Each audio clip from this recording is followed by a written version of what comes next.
네, 오늘 또 참 많이 오셨습니다. 환영합니다. 더미는 성공할 수 있는 객관적 조건을 갖추고 있습니다. 그런데 객관적 조건을 갖추었다고 해서 아무나 성공하는 건 아닙니다. 성공하기 어려워요. 그러나 그 어려운 게 무슨 학력이라든가 경력 그런 걸 가지고 어렵다 싶다, 무슨 미적분을 푸는 식으로 어렵다 싶다가 아닙니다. 자기의 인내력이 버텨낼 수 있느냐 하는 문제하고 관련이 있습니다. 끝까지 존버정신이 뭔지 모르는 분은 스폰서에게 물어보시기 바랍니다. 존버정신을 가지고 버티면 성공하실 수가 있습니다. 멀뚱멀뚱한 아가씨는 잘 모르는 모양인데 제가 설명을 간단히 해드리면, 우리 이 세민 스님이라는 분이 계십니다. 아시죠? 나는 이승만 박사, 초대 대통령이신 이승만 박사 이후에 그렇게 학력이 좋은 분은 내 처음 봤어요. 대전에서 고등학교 나와서 영화가 하고 싶어서 미국으로 대학 유학을 가서 UC 버클리를 아마 나왔을 거예요. UC 버클리만 해도 그거 하나만 나와도 세계적이거든요. 근데 또 프린스턴 나오고 하버드에서 박사학위를 했단 말이에요. 그렇고 지금 보스턴에서 대학 교수하고 있거든요. 근데 직업은 스님. 그분이 포천에 계시는 이회수 선생님을 찾아가셔가지고, 선생님, 요즘 젊은이들이 대학을 졸업해도 일자리가 없고 이 문제를 어떻게 해결해야 되겠습니까? 어떤 정신을 가지고 이겨내면 좋겠습니까?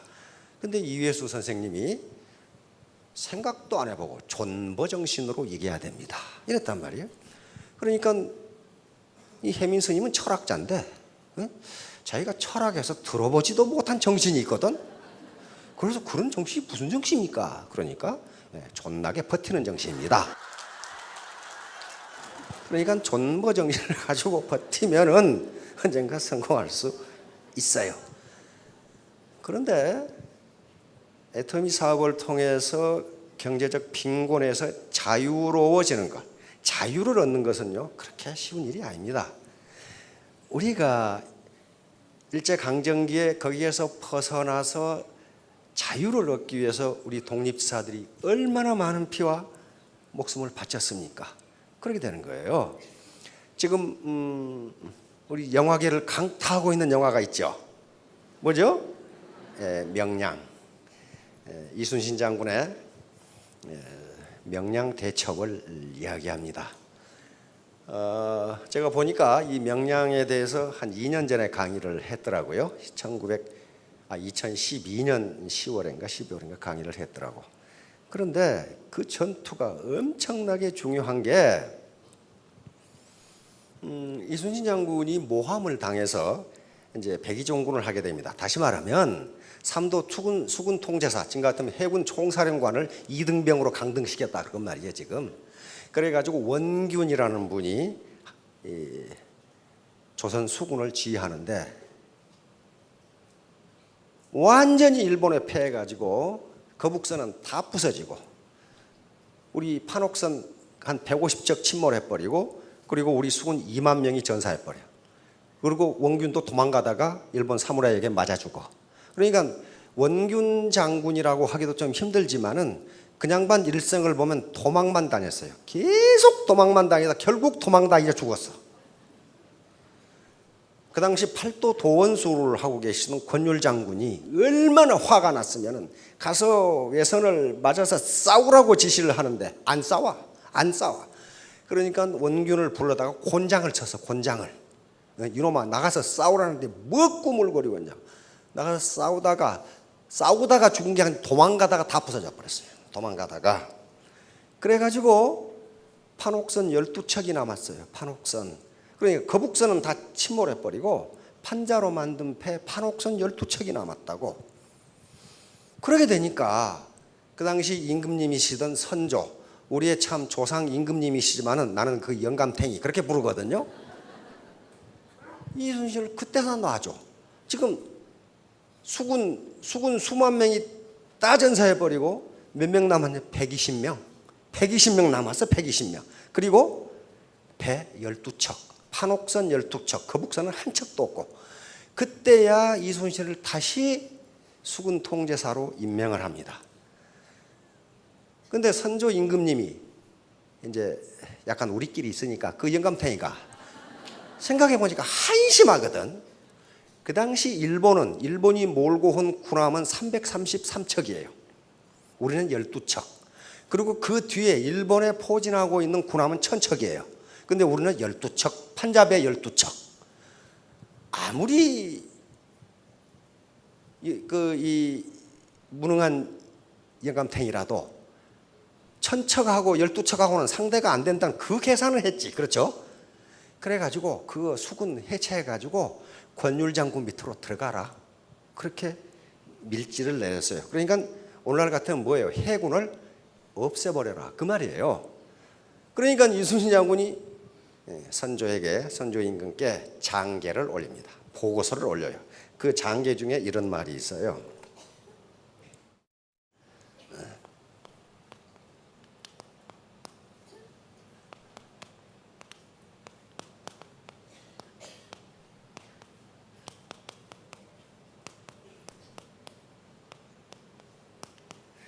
금신 전선 상유 시비. 지금 신에게는 아직도 12척의 배가 있사옵니다. 그런 말이에요. 아직도 신에게는 군함 12척이 있사옵니다. 여기 계신 분들이 12척 가지고 있는 거예요. 근데 사회는 또 여러 가지 경제 환경은 300척 가지고 있어요. 그 300척하고 12척하고 싸워서 이길 수 있다는 거예요. 이길 수 있다.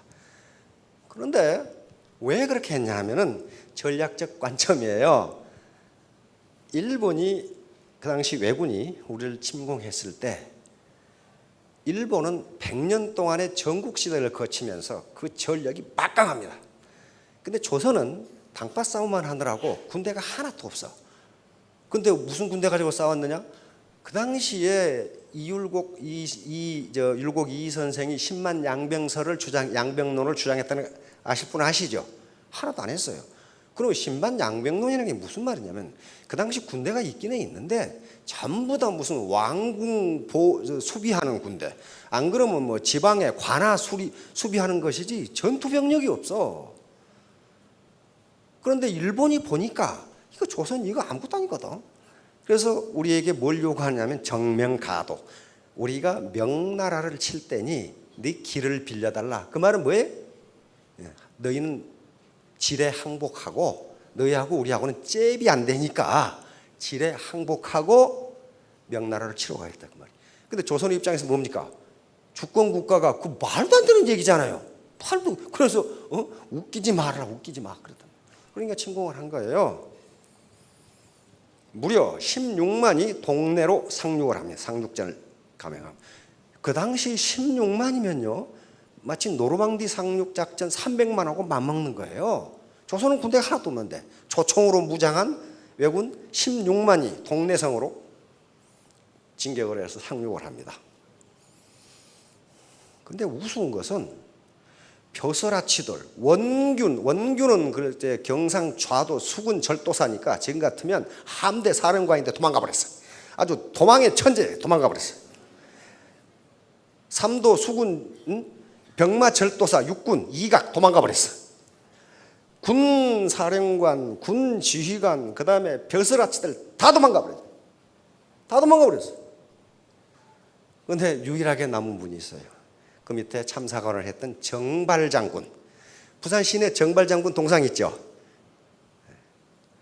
못 보신 분은 부산에 가보세요. 부산 동구에 가 있어요. 부산 동구에 사거리에 정발장군이 손을 들고 계시는 거예요. 정발장군 혼자 왜군 16만을 상대로 전투를 벌여서 옥세를 합니다. 거기서 옥세를. 그 당시 그림에 보면은 아녀자들도 지붕에 올라가서 기왓장을 내립니다. 왜? 애군하고 싸우려고. 이건 조총을 가지고. 근데 이각은 육군 사령관은 도망가.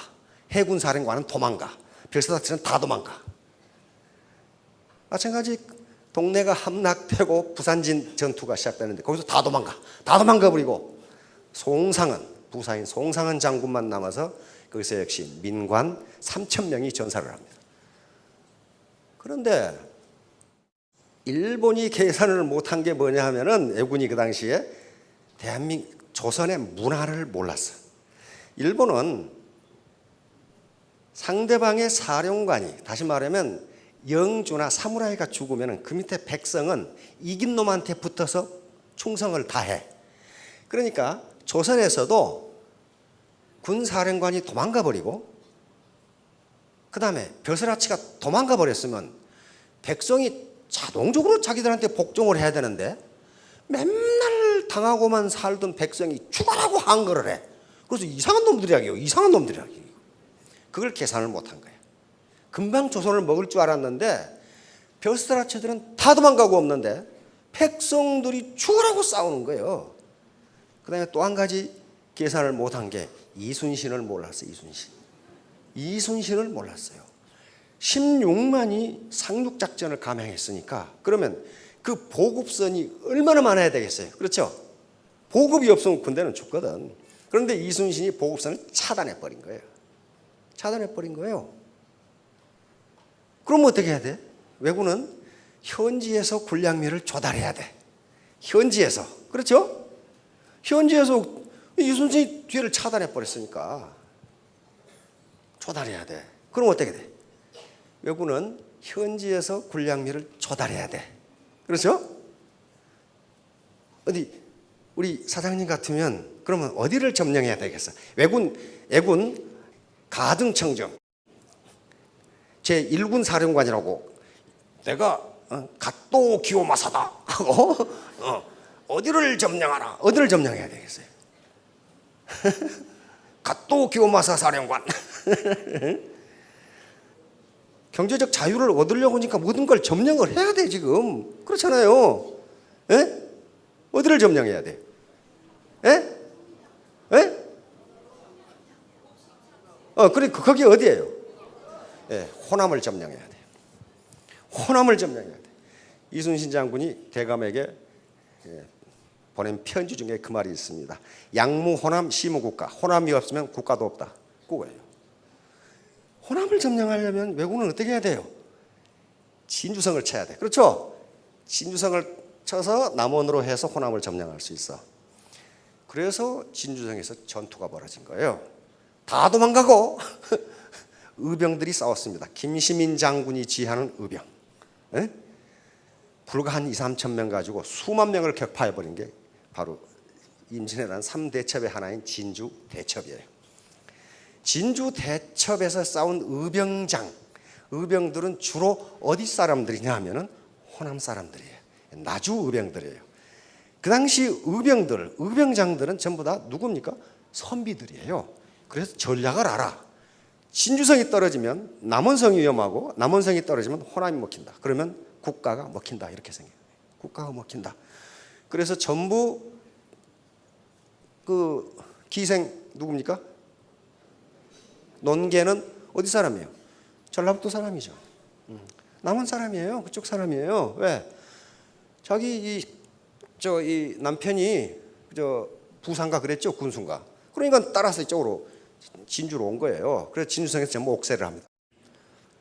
자, 그러니까 그 진주 대첩이에요. 다음에 또 일본군이 더 많은 12만을 가지고 공격을 해서 나중에 함락이 되죠. 정유재란 때. 그리고 남원성이 함락이 돼요. 남원성에 가보면 많은 의총이 있죠. 그래서 남원 그 은민들이 그다음에 군민들이 옥세를 하면서 막아냅니다. 하여간에 그래놓고 이순신이 가보니까 12척밖에 없어. 다 때려 부서지고 12척밖에 없어. 그런데 거기서 막지 않으면 왜군의 전략은 뭐냐면요. 조선 왕조에서 전략은 육지에 길을 만들지 않는 전략이야. 그리고 강에 다리를 놓지 말라예요. 바로 그런 전란에 대비해서 한양으로 접근하기가 어렵도록 길을 만들지 않았어요. 그러니까 왜군이 가만히 보니까 한양을 점령하는 가장 중요한 방법은 서해로 돌아서 한강으로 해서 한양을 점령해 버리면 돼. 굉장히 쉬워. 그렇죠? 그러려면 반드시 남해 바다를 통과해야 되는데 여기에 이순신이라는 사람이 있단 말이에요. 지금 그런데 잡혀 들어가 버렸어. 그래가지고 다 때려부숴서 12척 남았어. 다시 선조라는, 좀 말하기는 그렇지만 영감탱이가 이제 보냈어요. 그래서 야, 내가 봐도 한심하니까 판잡의 12척 가지고 어떻게 333척을 대항하느냐. 그러니 차라리 수군을 없애버리고 권율 장군 밑으로 들어가라. 그래서 이 장계를 올린 거예요. 신에게는 아직도 전선 12척이 있사옵니다. 비장하지요. 비장하지요. 그래서 바로 명량해전이 있기 전에 거기서 왜군을 막지 않으면, 이게 뚫리면은 서해바다로 해서 한강으로 들어가 버리면 서울이 금방 함락이 돼 버려요. 그러면 나라가 망해버려. 그러니까 여기서 막아야 돼요. 막아야 돼. 막아야 돼. 어떻게 해서든지 막아야 돼. 그래서 그 전날, 내일 명량 대첩이 있다면은 그 전날 장병 120명에게 한 훈시가 난중일기에 기록되어 있어요. 난중일기에 이순신 장군이 그렇게 내가 이렇게 훈시를 했다고 기록을 해놨어요. 거기에 무슨 말이 나오냐 하면은 난중일기에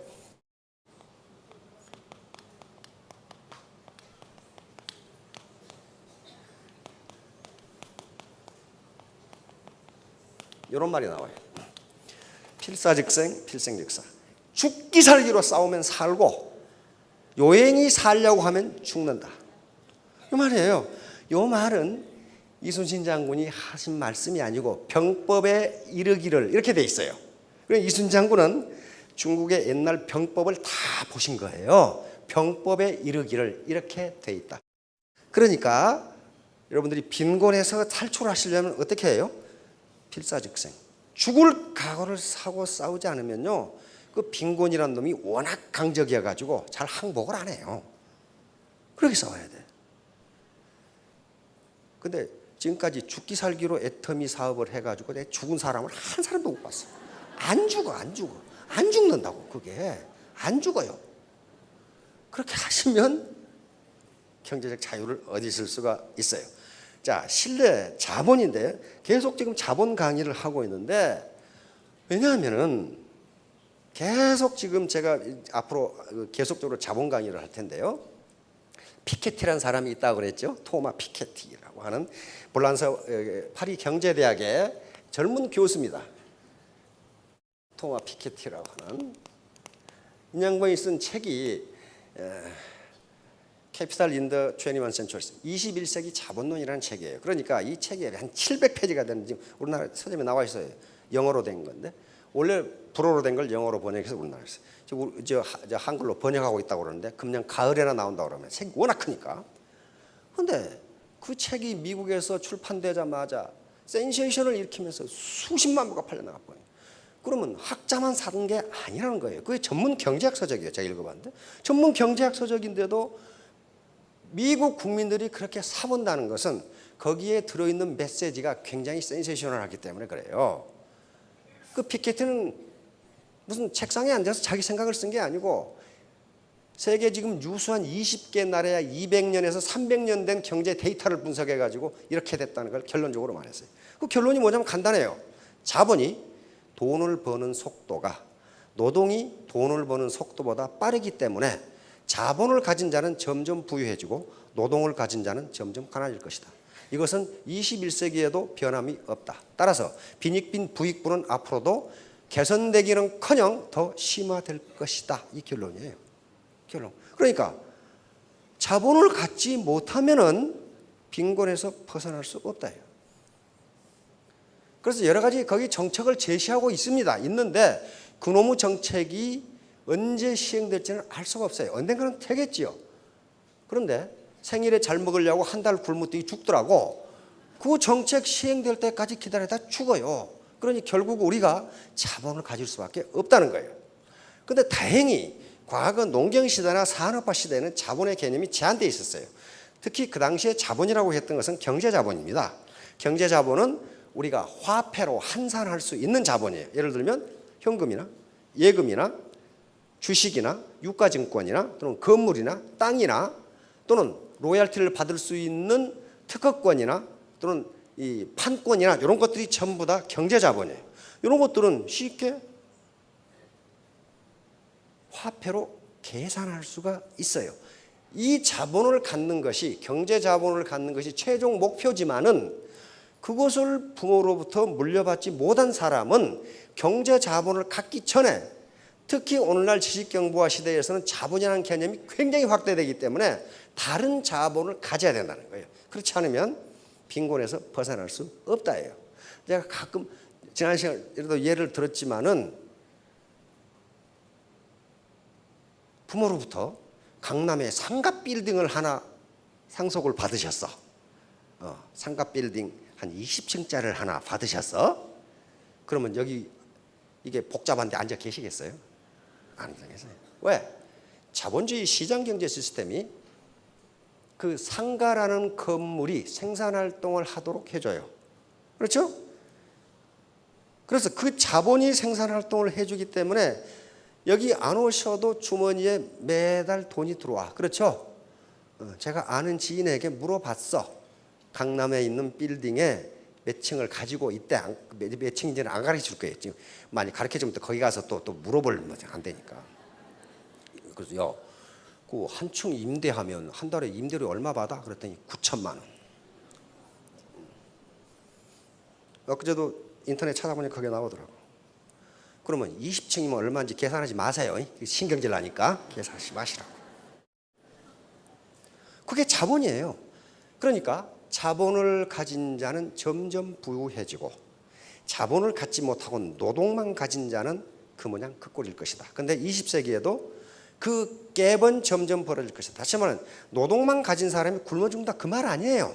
그 말 아니고 부의 증가 속도가 비교가 되지 않는다 그런 말이에요. 지금 과거에 부자 3대 못 간다 그랬죠. 그것은 거짓말. 지금 옛날에는 맞아요. 옛날에는 맞지만 지금은 3대 가면 더 부자 된다예요. 왜? 자본을 물려받으면 더 부자 돼요. 예를 들면 이건희 회장님 조부님 어떻습니까? 굉장히 부자였어요. 만석군이었죠. 그렇죠? 굉장히 부자였어요. 그런데 그 다음 아들 이병철 회장, 그 부친보다 더 부자 됐어요. 그렇죠? 그 아들 이건희 회장, 이병철 회장보다 몇 배 부자예요. 3대 가면 망하는 게 아니고 자본을 물려받으면 더 부가 늘어나요. 다시 말하면 노동만 가진 사람이 부를 축적하는 속도보다 자본을 가진 사람이 부가 늘어나는 속도가 더 빠르다 그런 말이에요. 빠르다. 그러니 빈부격차는 점점 벌어질 수밖에 없다 하는 게 이 피케티의 이 책의 주장이에요. 그러니까 이 난리 법석을 치고 팔리는 거예요. 그리고 정책 결정자들도 네 말이 맞다 이렇게 되는 거예요. 네 말이 맞다. 그럼 어떡할 거냐?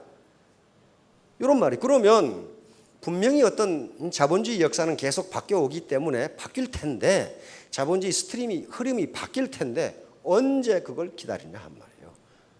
그거 기다리다가 목 빠져 죽는다 그런 말이에요. 그리고 그러려면 국가 재정이 튼튼해야 되는데 만약에 국가가 50세부터 500만 원씩 연금을 준다. 그럼 어떡하겠어요?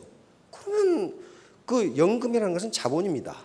왜? 자기가 젊었을 때 축적한 거야. 그렇죠? 그리고 국가가 일부를 보조하는 게 연금이에요. 그러니까 50세부터 1년에 500만 원의 연금을 준다. 그러면 그 자본이 있기 때문에 나는 내 생활을 즐길 수가 있어요.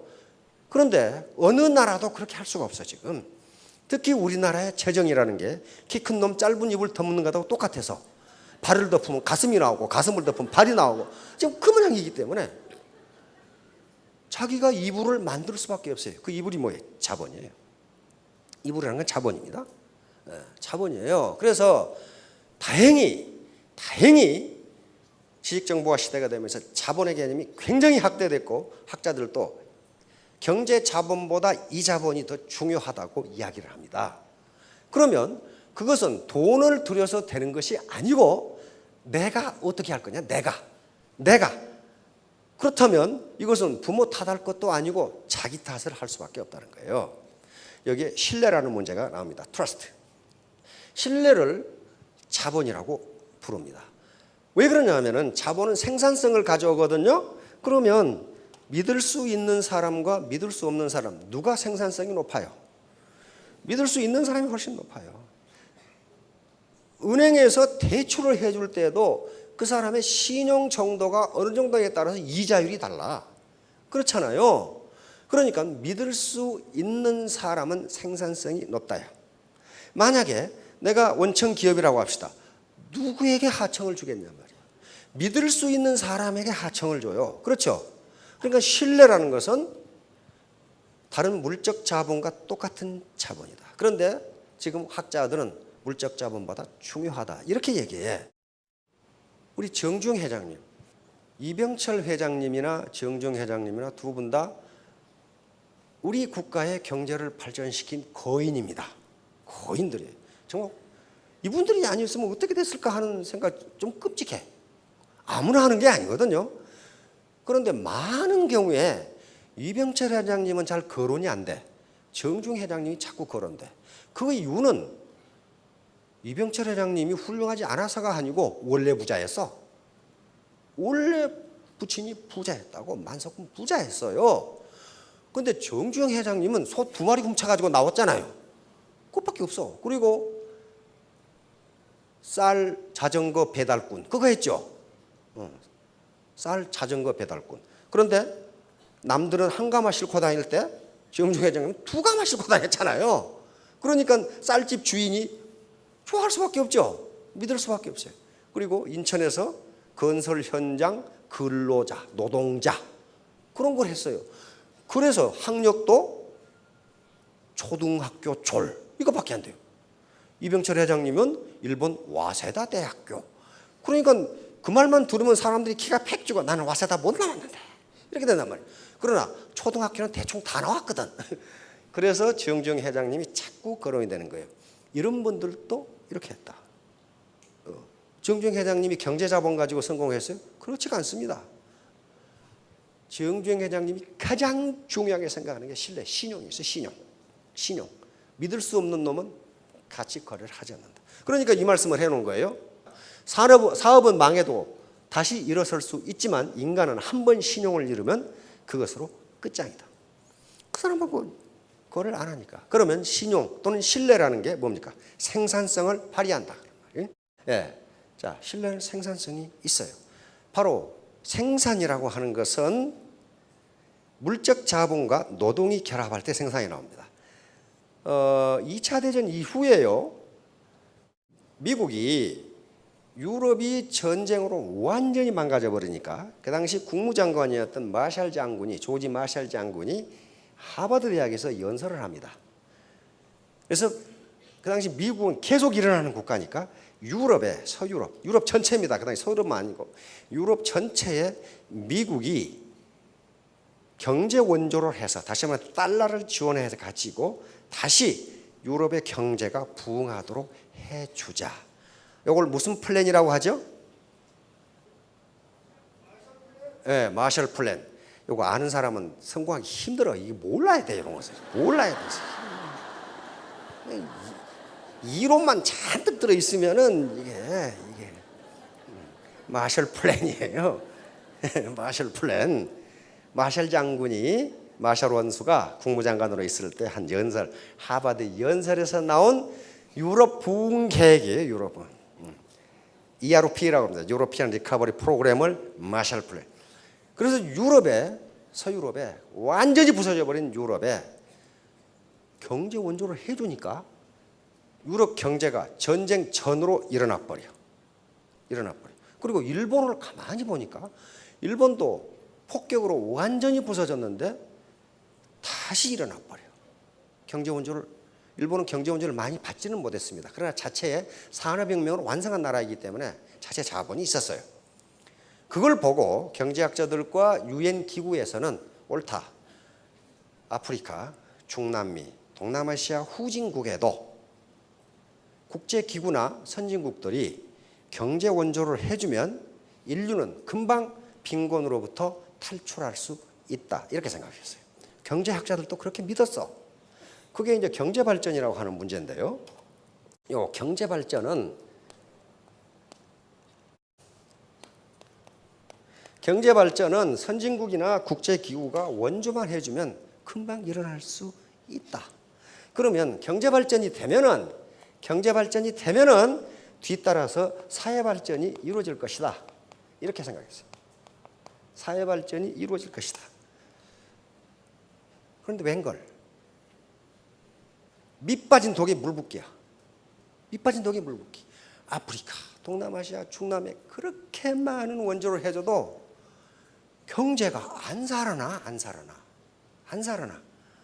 가장 성공적인 나라가 어느 나라예요? 대한민국이에요. 우리가 미국으로부터 경제 군사 원조를 엄청나게 받았습니다. 저쪽에 유럽의 마샬 플랜 다음으로 많이 받은 나라가 대한민국이에요. 그런데 대한민국은 일어나 버렸어요. 유일하게 성공한 나라가 대한민국이에요. 대만도 많이 해줬어요. 대만도 일어나 버렸어요. 대만, 홍콩, 싱가포르 자체적으로 일어나 버렸어요. 그런데 다른 동남아시아, 그 다음에 아프리카, 중남미는 그렇게 많은 원조를 해줘도 다람쥐 쳇바퀴 돌기야. 그게 그거야. 그게 어디가 나오냐 하면 하버드 대학에서 도대체 경제 발전의 요인이 무엇인가라는 세미나를 세계 석학들이 모여서 2주간 한 게 있어요. 근데 그게 책으로 나와 있어요. 우리 시중에도 번역되어 있는데 지금도 있는가 몰라. 문화가 중요하다. 칼초 메터스라는 책이 있어요. 문화가 중요하다. 그런데 그 서문을 누가 썼냐면은 세계적인 석학인 헌팅턴 박사가 그 서문을 썼어요. 근데 그 하버드 대학에서 세계 석학들이 모여서 한 세미나에 한국의 학자는 한 명도 가본 적이 없어. 안 가서 자기들끼리 했어. 근데 그 서문에 딱 뭐라고 나오냐 하면은 한국과 가나는 이렇게 딱 나와. 한국이 맨 먼저 튀어나와. 코리아가. 서문에 헌팅턴 박사가 내가 1960년대 초에 한국과 아프리카 가나 있죠? 가나다라 가나. 그 축구는 제법 잘하잖아요. 가나를 비교해 봤는데 산업 구조라든가 국민 소득 면에서 유사했다. 그런데 1990년대 중반에 한국은 10대 경제 강국이 되었는데 가나는 지금도 그 모양 그 꼴이다. 그대로 가만히 있다. 또 그 모양 그 꼴이라 그러면 또 가나 사람들이 흥분하겠죠. 그러니까 한국은 10대 강국이 되었는데 가나는 변화가 없다. 그러면 이 차이를 어떻게 설명할 것인가? 그렇게 탁 나와. 이 차이를 어떻게 설명할 것인가? 그래 놓고 그것은 문화의 차이라고 볼 수밖에 없다. 그렇게 나요. 근데 그때 우리가 가나보다 못 살았어요. 우리가 100불일 때 가나가 160불이었어. 160불. 근데 지금은 우리가 지금 PPP 환율로 한 3만 5천 불 되는데 가나는 지금 한 3천, 우리 10분의 1도 안 돼. 그렇다면 우리가 자원이 있습니까? 뭐가 있습니까? 한국인이 그렇게 했다는 거예요. 그렇죠? 한국인이. 바로 그것이 문화란 말이에요. 신뢰. 그래서 이렇게 경제 발전을 위해서 자원을 퍼부어도 안 되느냐? 결국은 순서가 틀렸다는 거예요. 경제 발전이 되면 사회 발전이 되는 게 아니고 사회 발전이 돼야 경제 발전이 된다. 다시 말하면 이 차이가 뭐냐면요. 어떻게 땅 투기를 해가지고 돈을 벌었어. 그게 뭐예요? 경제 발전이에요. 네? 경제 발전. 주머니가 두둑해졌죠? 땅 투기를 했던 하여간 내가 농사짓던 땅이 도시로 편입됐던 간에 용도 변경이 됐건 간에 경제 발전이 됐어요. 주머니가 든든해졌어. 그래서 벤츠를 하나 샀어. 그게 경제 발전이에요. 그런데 이놈이 교통규칙은 안 지켜. 그게 사회 발전이에요. 벤츠를 탔으면 벤츠를 타는 것만큼의 민도가 올라가야 되는데 아무데나 주차해놓고 전봇대 오줌 싸고 그게 사회 발전이란 말이에요. 즉 소프트웨어예요. 소프트웨어. 사회적 준법, 질서를 지키느냐, 세금을 법에 따라 내느냐, 그 다음에 저 사람을 믿을 수 있느냐, 그런 게 사회 발전이란 말이에요. 사회 발전. 사회 발전이 안 되면요, 그 중에 그래서 그 발전된 사회 자체를 뭐라면 자본이라고 그래요. 자본. 미국이 아르헨티나하고 비교해서 다 아르헨티나, 미국, 중남미 할 것들 멕시코 전부 다 무슨 국가입니까? 이민국가예요. 이민국가. 이민국가인데 왜 미국만 강대국이 되느냐? 거기에 사회 자본, 소셜 캐피탈이라는 말이 나와요. 다시 말하면 서로 신뢰할 수 있다. 신뢰. 서로 사회가 믿을 수 있다. 그래서 신뢰는 가장 중요한 사회 자본이다. 이렇게 딱 얘기하는 거예요. 우리 상도 보셨죠? 최인호 작가가 쓰신 정조에서 순조 때까지 거상 임상옥의 일대기를 다룬 게 상도라는 책입니다. 여기에 실제로 임상옥은 실제하는 인물입니다. 장사란 이익을 남기는 것보다 사람을 남기는 것이다. 사람이야말로 장사를 얻을 수 있는 최고 이윤이며 따라서 신용이야말로 장사를 얻을 수 있는 최적의 자산인 것이다. 작은 장사는 이윤을 남기기 위해서 하지만 큰 장사는 결국 사람을 남기기 위해서 한다. 애터미를 여러분들이 사소한 비즈니스로 보는데요. 천만의 말씀이 빅 비즈니스예요. 한 달에 5천만 원을 벌 수 있는 비즈니스가 스몰 비즈니스입니까? 빅 비즈니스입니까? 이건 빅 비즈니스예요. 빅 비즈니스는요. 스폰서와 파트너 그리고 고객 간에 신뢰관계가 없으면 절대로 되지 않습니다. 저 사람 믿을 수가 없는데 왜 저 사람 밑에서 내가 일을 해? 저 사람 믿을 수가 없는데 왜 저 사람한테 내가 물건을 사? 이렇게 된단 말이야. 상즉인, 장사는 곧 사람이다. 장사는 곧 신용이다. 재상평여수 인중식사역. 재물 중에서 가장 중요한 건 최상은 물처럼 판만한 것이다. 다시 말하면 스폰서와 파트너가 동반성장하는 것이다. 물처럼 판만한 것이다. 인중직사역. 사람 중에 가장 으뜸은 저울처럼 평평한 것이다. 저울처럼 바른 것이다. 그런 말이에요. 사람이 왔다 갔다. 사람이 저울처럼 바라야 신뢰할 수 있을 거 아니에요. 이랬다 저랬다 하면 안 된단 말이에요. 그 다음에 개영배. 요 개영배입니다. 요건 순자의 유자편애가 나오는데 이 잔이 묘한 잔이어서 요게 비어있으면 삐딱해. 알맞게 차면 똑바로 서. 그러나 잔이 70% 이상 넘으면 다 빠져버리고 넘어져 버려. 그러니까 재산이 너무 적어도 삐딱하고 재산이 알맞으면 바르고 넘치면 망한다. 자, 무신분립. 자공분정, 자활, 족식, 족병, 민신. 야, 아주 기가 막히네. 공자가 뭐라고 했어요? 족식, 백성이 배부르게 먹고 사는 게 첫 번째고, 이 순서는 중요 순서입니다. 백성이 배부르게 먹고 사는 게 경제적으로 어려움이 없는 게 정치의 첫 번째고, 두 번째는 족평, 군대가 강해야 되고. 왜 군대가 강해야 된다고 공자는 생각했느냐? 맨날 전쟁만 하니까 전쟁을 하면 죽어나는 게 누구예요? 백성이에요. 그러니까 군대가 강해야 전쟁을 하지 않는다는 거예요. 그러니까 백성을 생각하는 거예요. 그 다음에 민신지. 백성들이 믿을 수 있어야 된다. 누구를? 백성이 조정을 믿고 조정이 백성을 믿고 백성 상호 간에 믿을 수 있어야 된다. 이렇게 이야기한 거예요. 그러니까 요 자공은 수제자입니다. 수제자니까 또 물은 거예요. 그러면 선생님, 이 셋 중에 부득이 하나를 없앤다면 뭘 없앨까요? 두 개만 선택한다면, 그러니까 두 번째 족평, 군대를 없애라. 하여간 어떤 수가 있어라도 백성은 먹여 살려야 된다. 국가가. 동의하십니까? 어떤 일이 있어라도. 그러니까 여기 가장이시죠. 어떤 일이 있더라도 내 처자식은 먹여 살리겠다. 이게 가장의 각오해야 돼. 우리 마누라가 거기서 돈 좀 안 벌어오나? 그건 뒤지게 두드러 맞아야 돼. 안 된단 말이야. 자공이 또 물어. 그러면 둘 중에 하나를 없앤다면 뭘 없앨까요? 그러니까 공자가 기발한 대답을 합니다. 식량을 없애라. 먹는 것을 없애라. 그러면 설명을 합니다. 왜 그러느냐?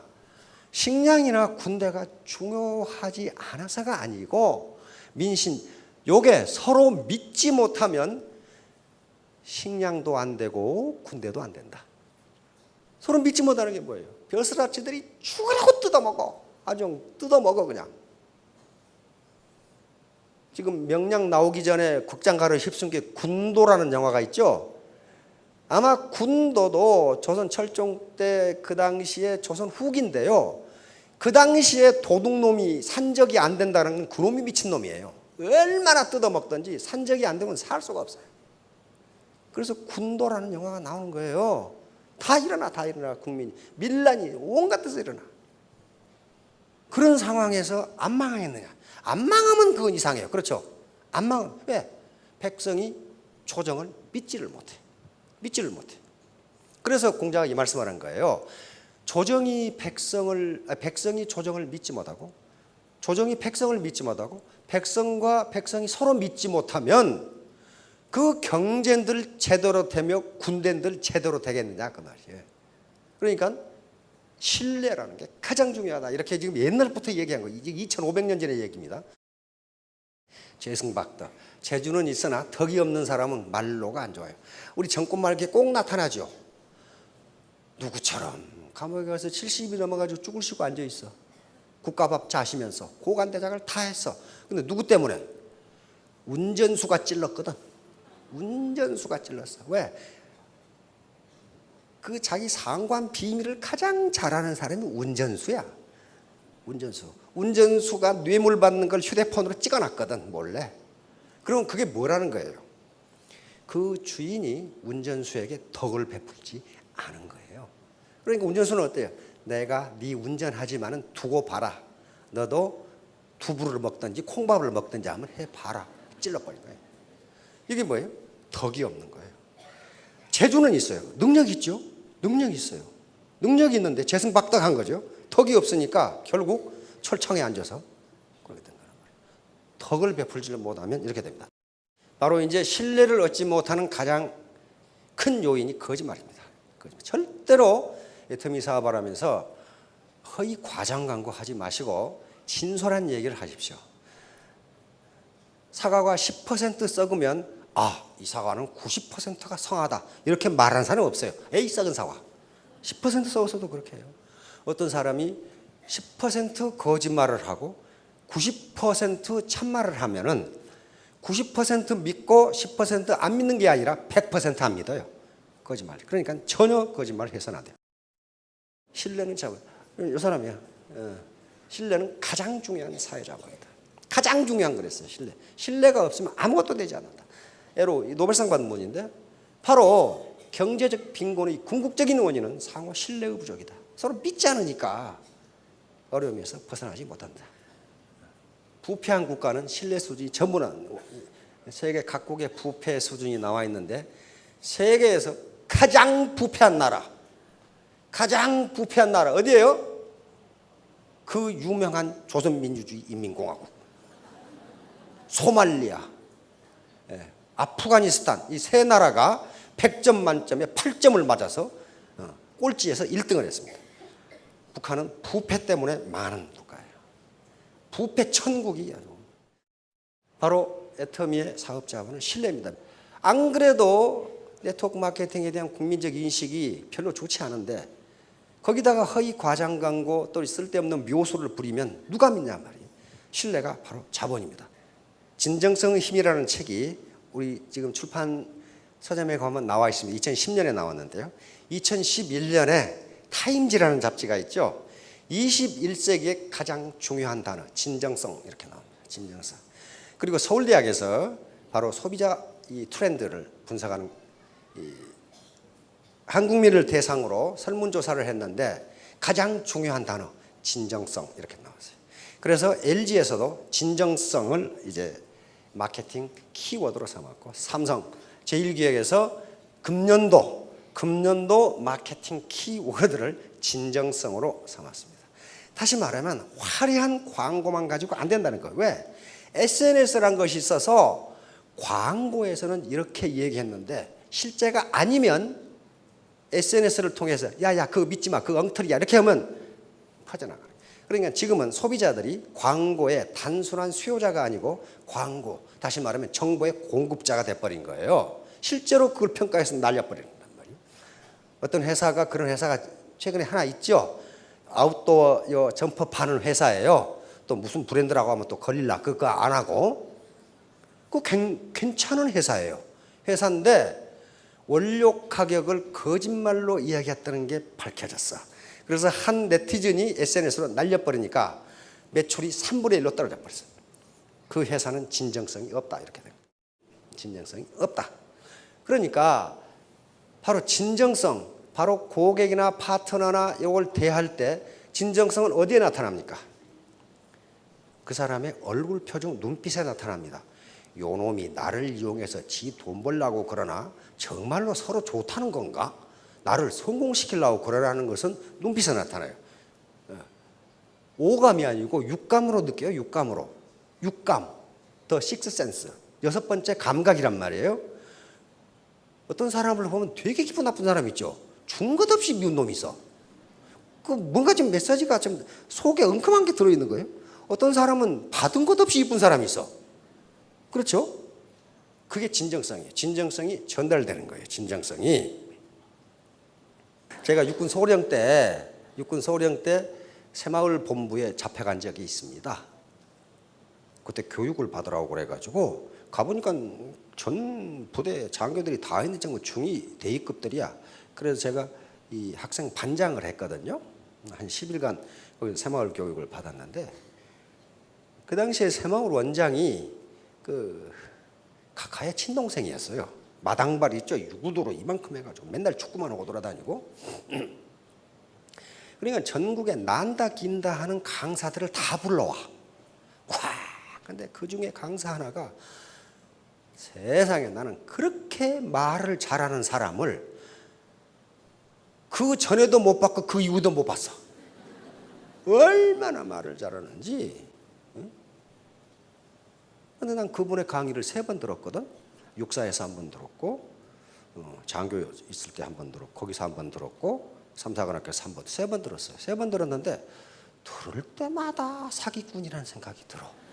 말을 사람을 울렸다, 웃겼다, 들었다, 놨다 그냥 그렇게 해. 하는데 다 듣고 나면은 사기꾼 새끼 이렇게 된단 말이에요. 근데 내가 학생장이라요. 학생장이니까 장교들한테 그 강의 소감을 받아야 될 거 아니에요. 그 강의 소감을 싹 물어보니까 결론이 뭐냐 하면 사기꾼.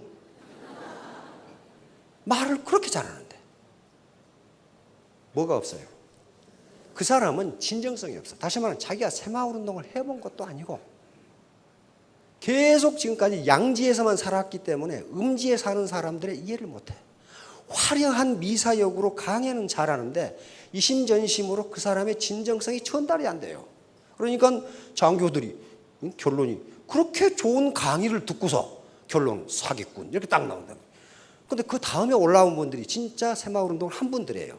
시커먼 아줌마 아저씨들이 그래도 차려입고 온 게 잠바 입고 운동화 신고 지금까지 고무신 신다가 장화 신다가 그렇게 봐서 가방끈도 잡고 그러니까 말도 어눌하고 단어 선택도 엉망이고 그러는데 실제로 자기들이 그 어려운 환경 속에서 가난을 극복하고 마을을 부자로 만든 사람들이에요. 그러니까 그 언변이라든가 단어의 선택이 문제가 아니고 뭔가 지금 전달하려고 하는 진정성이 느껴져. 그러니까 장교들한테 물으니까 감동적이었다 그런단 말이에요. 감동적이었다. 그게 진정성이에요. 말을 유창하게 잘한다고 사기꾼 치고 말 못하는 놈이 없어. 그렇죠? 그게 진정성이 전달이 안 돼요. 자, 그래서 신뢰를 얻는 가장 중요한 여러 가지 요소, 12가지 요소를 해놨는데요. 그중에 가장 중요한 게 진정성이에요. 진정성은 더 식스센스, 제 육감으로 전달이 됩니다. 저 사람이 정말 나를 위해서 그러는구나. 자, 3년 뒤, 5년 뒤에 전부 3,000댁, 5,000댁이 되시기 바랍니다. 예, 감사합니다.